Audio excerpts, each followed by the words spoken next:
Bonjour et bienvenue dans IDEIL Magazine, le magazine géographique des initiatives et du développement dans les îles du Ponant. C'est à la fois la plus petite des îles du Ponant et l'une des plus éloignées. C'est donc un territoire où l'insularité peut influencer le plus les dynamiques économiques.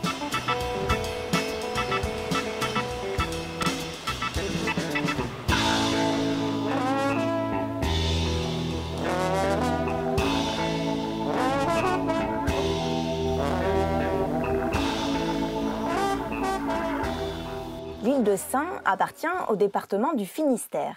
D'une superficie de 0,6 km², c'est la plus petite des îles du Ponant. En comparaison, Belle-Île-en-Mer est près de 150 fois plus grande. L'île de Sein n'est pourtant pas la moins peuplée. Sa population de 236 habitants est supérieure à celle d'Edic et de Molène. La densité de population de 383 habitants au km² est de loin la plus élevée.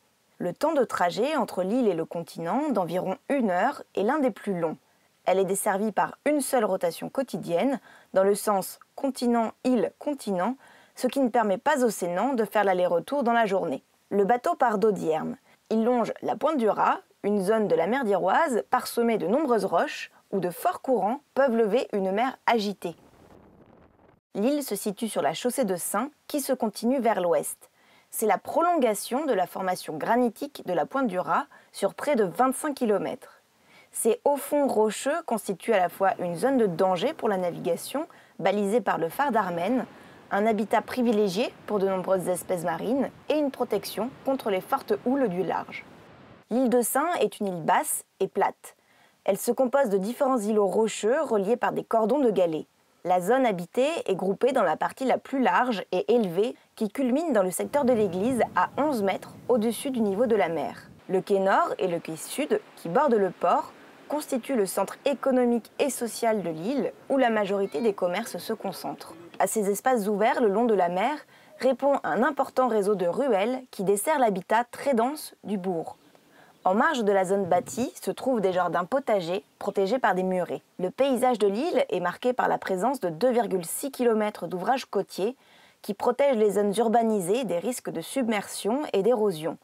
Nous avons souhaité interroger le géomorphologue Alain Henaf sur ces risques qui impactent fortement l'image de l'île comme espace habitable. Alors, par rapport aux risques d'érosion et de submersion sur l'île de Sein, eh bien, les deux risques existent sur l'île de Sein, et l'histoire le montre, qu'il y a eu alors de l'érosion sur le trait de côte, ce sont des choses que l'on vérifie à travers des photographies aériennes, de la submersion par des dates que l'on retrouve dans les journaux, que l'on retrouve dans les archives. La tempête médiatique qui est faite en règle générale à la suite justement de tempêtes un peu particulières certains hivers, évidemment donne à penser que c'est un territoire extrêmement dangereux. Pour autant, c'est des périodes relativement courtes.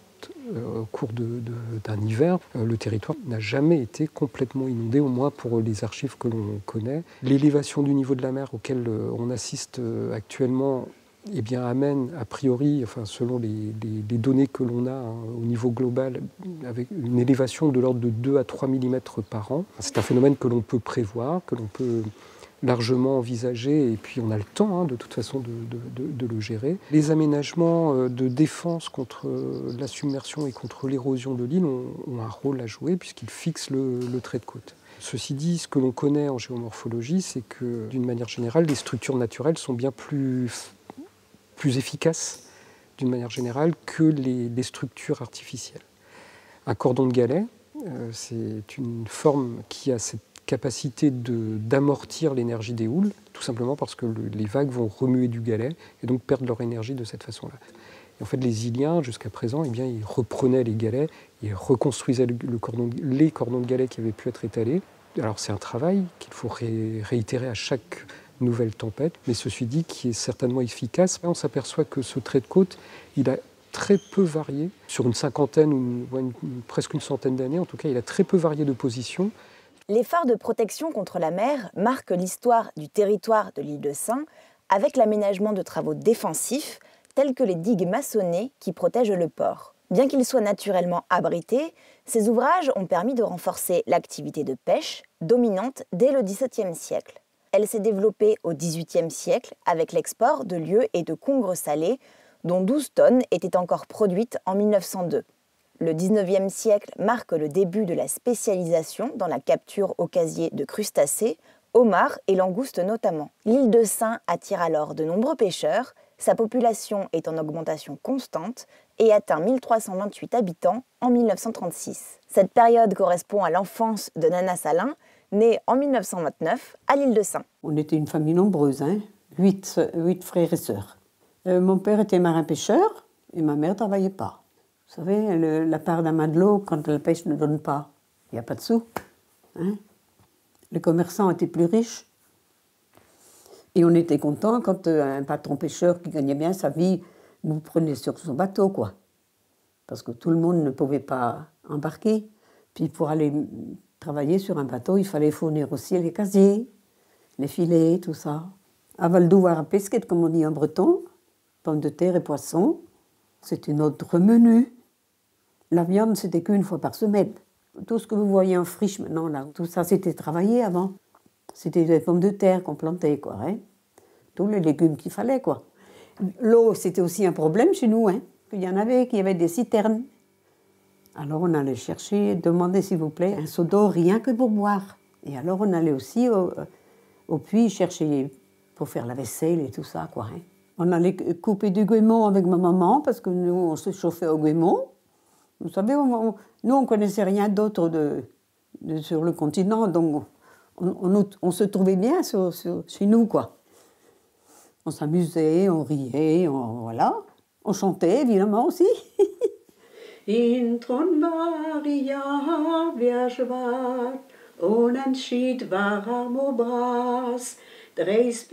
guerre durant laquelle les marins sénants se sont illustrés dans la résistance, comme on peut le voir au musée de Lille, a constitué une phase de repos biologique pour les ressources maritimes.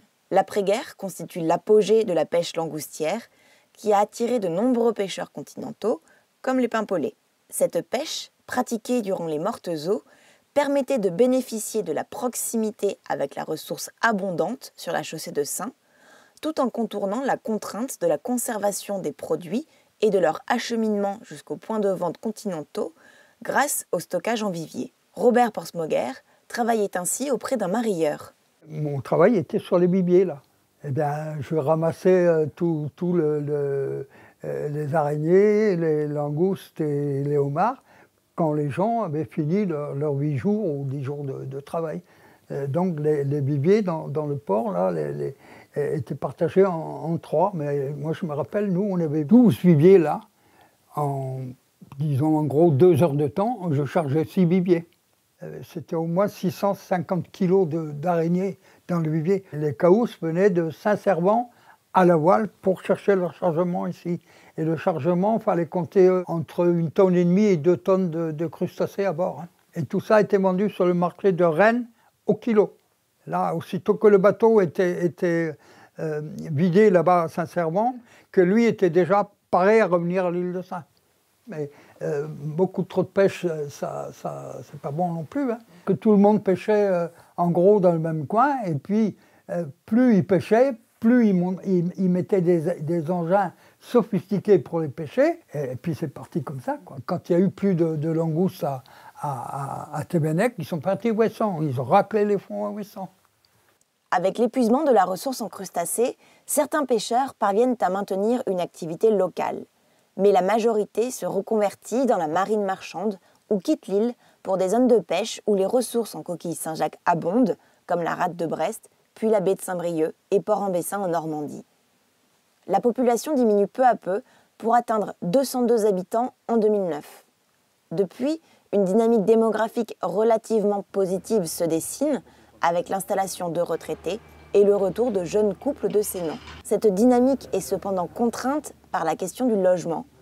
En effet, la part des résidences principales a nettement diminué depuis 1968, malgré une augmentation de 35 à 39% enregistrée lors du dernier recensement. La part des résidences secondaires a augmenté pour atteindre en 2014 58%, ce qui reste inférieur à la moyenne des îles du Ponant, mais près de 5 fois supérieur à celle de la Bretagne. Par ailleurs, le taux annuel moyen de croissance du nombre de maisons est le plus bas des îles du Ponant. En effet, l'extension de la zone bâtie est rendue difficile par la présence de zones inondables à l'ouest, d'un cordon de galets et la réglementation de la loi littorale et du site classé.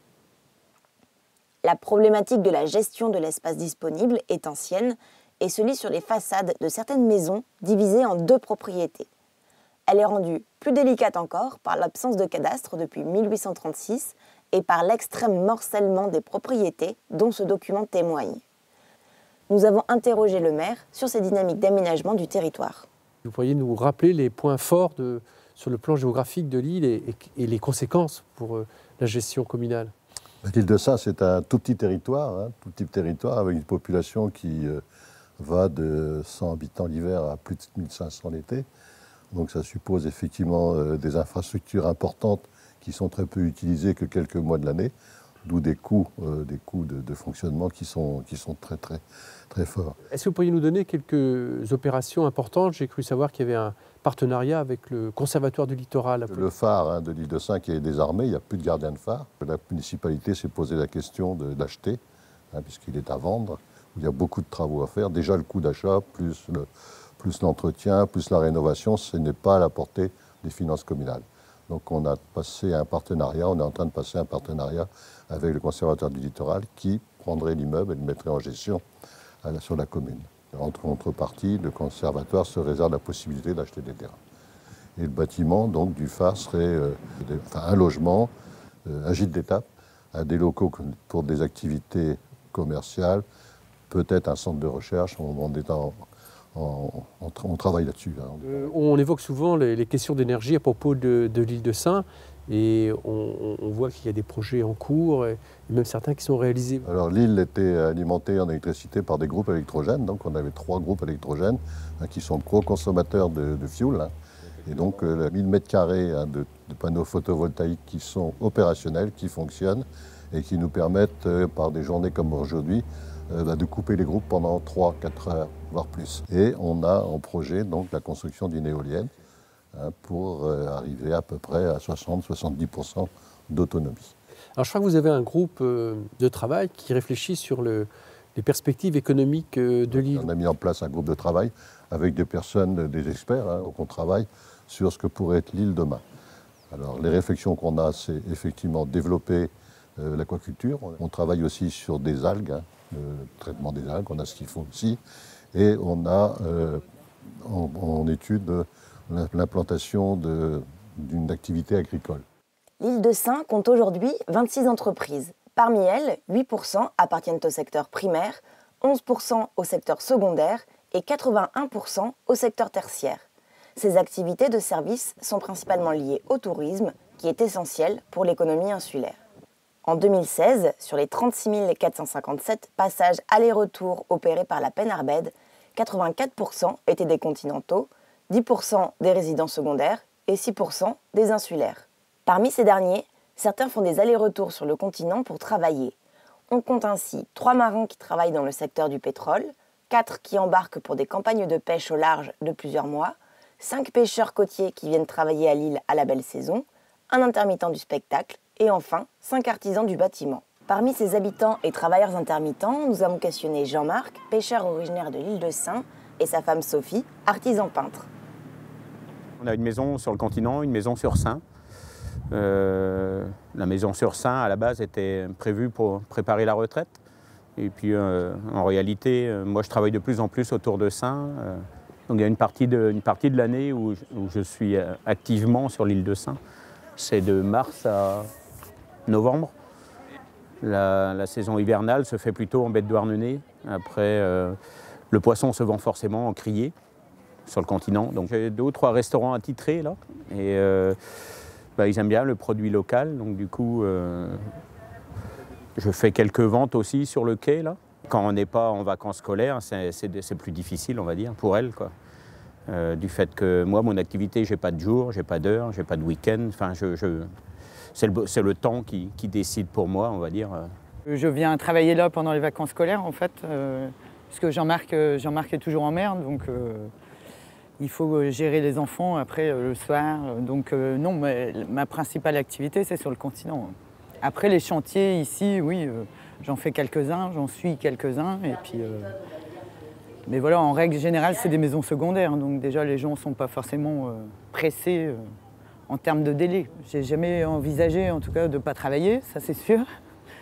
Après, à l'année, je ne sais pas. Sur le continent, j'ai du boulot à l'année. Ici, je ne sais pas si ça pourrait être possible. Il y a forcément des contraintes qu'il n'y a pas sur le continent, quoi. Il y a le bateau, il y a le transport des marchandises, il y a le logement, voilà. C'est physiquement plus compliqué, oui. Parce que du coup, il n'y a pas de voiture, donc il faut des charrettes. On se connaît tous, les artisans qui interviennent sur l'île de Sein, en règle générale, on travaille toujours tous sur les mêmes chantiers. Donc du coup, comme on se connaît bien, ça va, eux aussi ont l'habitude de l'île de Sein, donc on s'entraide, on va dire. Nous avons également interrogé un jeune couple qui a fait le choix de vivre à l'année sur l'île. Anna y a grandi.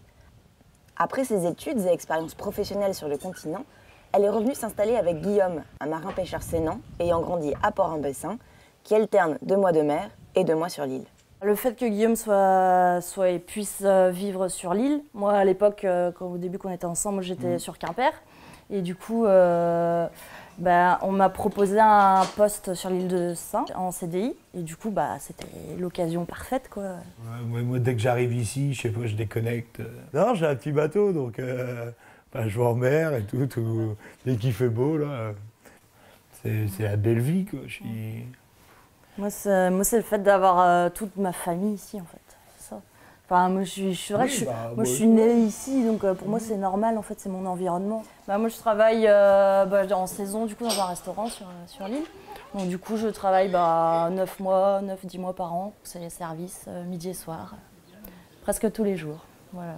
Le fait qu'ils soient tout le temps en vacances et que moi, je travaille, ça, des fois, ça peut être c'est un petit peu énervant. En Afrique, moi, là, le port d'attache, c'est Abidjan. Je suis sur un bateau qui fait 80 mètres. À bord du bateau, là, maintenant, on a Internet, quoi. Donc, je sais plus, on a Internet de 19h jusqu'à 22h. La difficulté, quand on est revenu s'installer sur l'île, c'était de trouver un logement. Il y a beaucoup de locations, mais c'est saisonnière, quoi. C'est pour passer la semaine, mais à l'année, il n'y a pas de location. Et puis après, ils ont créé les logements HLM. Là, ils ont construit 4 logements neufs. Donc on a passé 1 an dans la maison de sa grand-mère. Et puis après, on a emménagé ensemble dans notre appartement. On va acheter une maison, là. On a eu de la chance que ce monsieur-là veuille vendre à des gens, pas à des touristes, quoi, à des gens d'ici, quoi. Donc ça, on a eu de la chance qu'il n'aille pas chercher l'argent, quoi, parce je pense qu'il aurait pu la vendre plus cher encore. Lors du projet de recherche IDEIL 1 en 2012, nous avions observé un fort dynamisme entrepreneurial sur l'île de Sein. 10 entreprises avaient été créées entre 2006 et 2011, soit 36% des entreprises sénanes qui avaient moins de 6 ans. C'est l'un des taux de création d'entreprises les plus élevés sur les îles du Ponant. Parmi ces 10 entreprises, une a été reprise par le boulanger, c'est le café Le Quai Sud. D'autres ont maintenu leur activité, comme la boutique Les Saveurs Marines de Nelly. Je comptais m'installer sur l'île de Sein, mais je ne savais pas au niveau travail quoi faire. Donc j'ai travaillé au musée de la SNSM, j'ai travaillé dans l'épicerie, c'était que des emplois saisonniers. Et avec tout ça, j'ai fait mon étude de marché. Il manquait des produits régionaux, donc j'ai trouvé de Douarnenez ou Podgoric. Également des cadeaux quand on est reçu chez les gens pour les anniversaires. Et des vêtements, il fallait trouver le local. Et ça, c'était pas gagné d'avance. J'ai trouvé ce local qui était fermé depuis 11 ans. C'était une ancienne épicerie. Et les propriétaires habitent toujours au-dessus. Quand ils ont su que c'était pour rester à l'année, ils étaient déjà moins réticents et ça s'est fait. Il fallait que ça plaise d'abord aux gens de l'île de Sein. Et si ça plaisait aux gens de l'île de Sein, pour moi, c'était gagné. Les touristes viendront après. Ce sont des gens, c'est une clientèle fidèle, hein, des vacanciers qui reviennent tous les ans. De toute façon, tous les ans, il faut trouver des nouveautés, puisque j'ai une clientèle fidèle. Et la nouveauté, en général, je la sors à Noël. C'est un peu curieux, parce qu'il y a pas tellement de monde, mais je la sors pour les gens de l'île de Sein, ils servent un peu de cobaye. C'est sûr que je voulais à tout prix un local sur les quais parce que le bateau parte du Maine-Brial ou de la Cale, les gens passent sur le quai des Paimpolais, quoi. Donc l'emplacement, et puis c'est pas désagréable d'avoir la vue sur la mer non plus. Depuis 2012, cette dynamique entrepreneuriale s'est ralentie, mais s'est poursuivie avec la création d'un atelier de céramique, le développement du centre nautique et l'installation d'un couple d'ostréiculteurs que nous avions filmé il y a 2 ans et demi et avec qui nous avons souhaité faire un bilan. L'image de qualité de l'île de Sein était très bonne, l'eau est purificatrice et vraiment très saine, donc c'était un endroit idéal pour affiner les huîtres. On a essayé de mettre des petites huîtres ici, donc du naissin à grosse quantité, et tempête après tempête, il fallait les rentrer en bassin, les mettre en sécurité. Et donc on a acheté un gros chantier ostréicole sur le Belon, on s'est développé au niveau de nos parcs, on doit être à peu près 2,5 hectares de parc à Riec-sur-Belon. Donc on s'est orienté sur une production presque 100% à Riec-sur-Belon et l'affinage sur l'île de Sein. Elles vont se transformer au niveau du goût, elles vont perdre un peu de chair, mais elles vont être plus iodées. Les commandes ont vachement augmenté, ça a quasiment doublé. En comparaison, en première année, on était à, on va dire, 10 tonnes. Deuxième année, donc actuellement, on est entre 20 et 30 tonnes. Et là, on a fait en sorte d'avoir entre 40 et 60 tonnes cette année. Au niveau personnel, on a une petite fille. Et du coup, ça change toute l'organisation, on va dire, personnelle et de l'entreprise. Notre but, ce serait d'avoir une personne sur l'île de Sein à plein temps et une personne à Riec-sur-Belon à plein temps.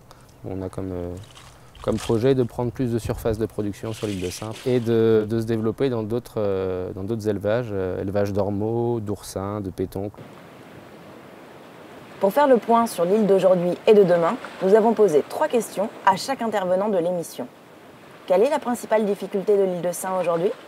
Les gens ne se parlent plus comme avant. L'érosion de l'île. C'est les transports maritimes. C'est de trouver un local. Moi, c'est le logement. C'est le logement. Le logement pour tous, on va dire. Il n'y a pas beaucoup de boulot. Il n'y a pas assez de monde. Il n'y a plus assez de monde. Et du coup, les commerces ne tournent qu'avec le tourisme. Quelle activité pourrait être créée? L'artisanat. De l'artisanat. Les métiers de la terre et de la mer, au niveau de la production, ce qui apporte de l'alimentation et d'une qualité irréprochable. L'agriculture, si, et la conchyliculture aussi. Alors moi, j'aimerais bien qu'il y ait un camping municipal. Il y a des choses à faire, je pense, au niveau des terrains, avec l'agriculture, les énergies aussi. C'est tout ce qui a trait à la mer. Bon, c'est vrai que la pêche est de plus en plus compliquée, mais tout ce qui est lié à la culture de l'algue, ostréiculture, etc., c'est des choses qu'on peut développer. Le numérique nous permettrait aussi de développer du télétravail et des choses comme ça. Comment peut-on imaginer l'île d'ici 10 à 20 ans, selon un scénario positif et un scénario négatif? Négatif, ce serait qu'il y ait de moins en moins de gens à vivre sur l'île en permanence, en fait. Négatif, ce serait que ça continue à décliner la population sur Sein. Que l'île de Sein perde son âme et devienne, comme beaucoup d'autres îles, une résidence secondaire énorme. Ça serait que des résidences secondaires et une île qui serait fermée tout l'hiver. C'est qu'on ait une pollution. C'est que l'île de Sein soit sous l'eau. Le positif, c'est de développer justement l'accès aux jeunes couples, l'accès aux gens qui veulent s'installer. C'est qu'il y ait des gens qui s'installent et qui viennent travailler, qui viennent à demeure.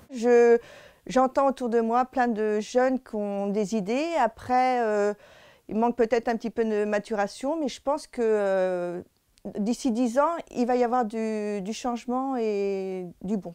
Il faudrait qu'il y ait une pêche un peu plus libre et qu'il y ait de la pêche.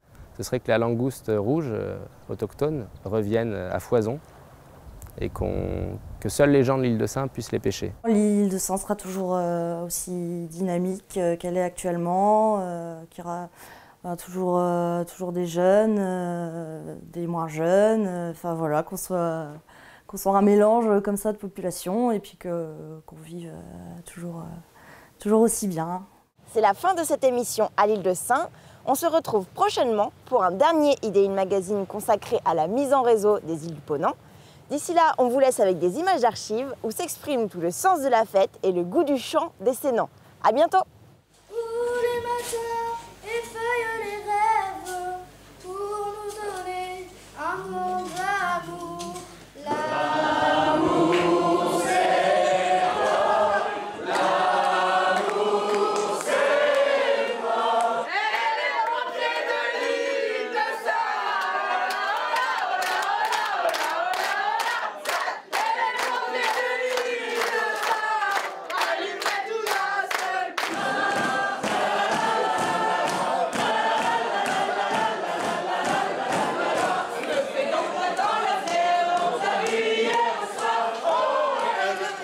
Joli paire de gants et un joli paire de gants.